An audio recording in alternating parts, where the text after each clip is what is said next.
Nous les voyons tirer des bords à pleine vitesse sur l'élément, ils débarqueront bientôt en mer. Après 2 ans d'une préparation méticuleuse, les TF35 régatent désormais à couteau tiré. Pour vous en parler, nous avons rendez-vous avec un grand marin et pas n'importe lequel, Loïc Perron.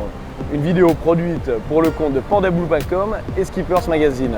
Allez, il est temps d'embarquer. Merci de nous accueillir en tout cas à bord du TF35 Art Explorer. Quelles sont tes sensations? Tu barres le bateau, donc c'est quoi de barrer ces bateaux volants voilà, qui sont si spécifiques? Alors, ceux-là répondent au cahier des charges du lac, on voit bien, de temps en temps c'est très calme, la plupart du temps c'est relativement calme.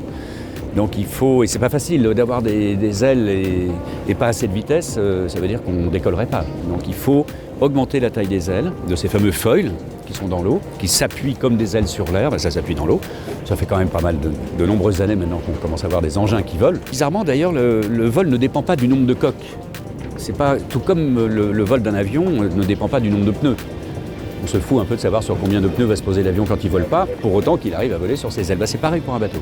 Là, il y en a 2, parfois il y a des trimarans à foil, il y a des monocoques à foil, il y a des planches à voile, il y a des wing foil, il y a plein de choses qui volent depuis maintenant pas mal d'années. Et c'est quoi les sensations en tant que barreur là? C'est beaucoup plus lisse, en fait. C'est surtout qu'on accélère, évidemment, parce que le principe du foil, c'est de s'extraire de la traînée. Tout ce qu'on essaye de faire, c'est d'essayer de diminuer les freins dans plein de domaines. C'est ce qui est le plus intelligent à faire, plutôt que d'augmenter la puissance. Eh bien, le plus gros frein, c'est évidemment l'air, mais aussi l'eau, surtout l'eau. La densité de l'eau est incomparablement supérieure à celle de l'air, donc une coque dans l'eau, ça frotte, ça freine et ça s'enfonce même avec la vitesse. Là, on s'extrait, donc il y a beaucoup moins de bruit. C'est la première chose. On est insensible aux vagues. On les traverse évidemment en ligne droite et en altitude. Et par contre, ça va plus vite. Donc il faut être relativement sensible. Ça ressemble un petit peu, c'est une 3e dimension comme en aviation. C'est le même langage que les avions. On parle de portance, de traînée, de décrochage, de stall.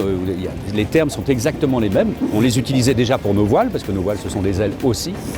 Mais on les utilise beaucoup sur ces appendices, sur ces fameux foils qui sont, dans le cas du TF35, l'intérêt, c'est que tu vois ici, il y a des petits boutons qui sont là. Et c'est l'un des premiers bateaux qui soit un peu automatisé, à foil, comme ça, un bateau de course. Jusque-là, la régulation de l'incidence de ces fameux plans qui nous permettent de voler se fait manuellement. Alors que là, c'est automatique. C'est toi, en tant que barreur, qui va gérer justement cette régulation sur cette console? Enfin, je ne vais pas gérer la régulation, je vais juste afficher une consigne. En gros, j'ai 2 types de consignes à la barre, ou quelqu'un d'autre peut le faire à côté. C'est qu'on peut demander une hauteur de vol, entre 0 et 90 cm au-dessus de l'eau. Au milieu du pod, au milieu du bateau, à l'arrière et à l'avant aussi, on a des capteurs, des ultrasoniques, qui déterminent la hauteur de la plateforme par rapport à l'eau. Au milieu du bateau, il y a une centrale inertielle, c'est vachement chiadé comme truc. Il y a une centrale inertielle qui analyse l'ensemble des paramètres de mouvement, de gîte, de tangage, de stabilité de la plateforme, et va en déterminer la poussée sur les foils. Lesquels petits flaps à l'arrière, comme sur un avion, sont mus par des moteurs électriques. Il y a des moteurs qui sont cachés là-dedans, dans les safrans, et des moteurs sur les 2 dérives, qui vont agir sur les flaps en fonction de la consigne. Et puis l'autre consigne, c'est ce qu'on appelle le pitch, c'est-à-dire la manière dont le bateau se comporte en longitudinal.